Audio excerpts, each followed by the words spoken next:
খালেদা জিয়া ও বাংলাদেশ একাকার হয়ে গেছে মন্তব্য করে দৈনিক যুগান্তরের সম্পাদক কবি আব্দুল হাই শিকদার বলেছেন, মহান নেত্রী খালেদা জিয়ার অভাবে জাতি দরিদ্র হয়ে পড়েছে। তবে বেগম জিয়ার শিক্ষা, দর্শন ও আদর্শকে অবলম্বন করা গেলে সামনের পরিস্থিতি অতিক্রম করা যাবে। বাংলাদেশ শিল্পকলা একাডেমির জাতীয় নাট্যশালা মিলনায়তনে বুধবার সন্ধ্যায় দেশনেত্রী বেগম খালেদা জিয়ার মহাপ্রয়াণে সংস্কৃতি অঙ্গনের শ্রদ্ধাঞ্জলি শীর্ষক অনুষ্ঠানে সভাপতির বক্তৃতায় তিনি এসব কথা বলেন।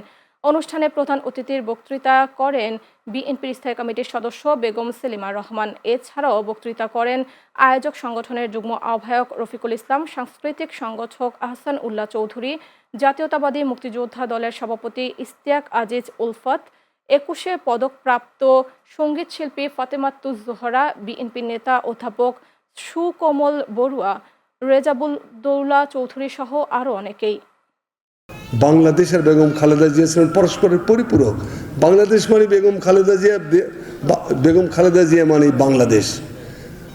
ওসমান হাদির একটা ডায়লগ খুব দুর্দান্ত লেগেছে আমার।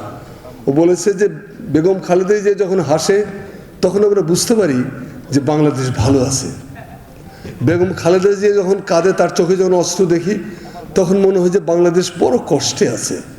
ঠিক তাই আমি মনে করি বেগম খালেদা জিয়া এবং বাংলাদেশ একাকার হয়ে গেছিলেন, দুজন দুজনের পরিপূরক, একটার থেকে আরেকটাকে বিচ্ছিন্ন করা যায় না। সেই মহান নেত্রীর অভাবে প্রস্থানে আমরা দরিদ্র হয়েছি।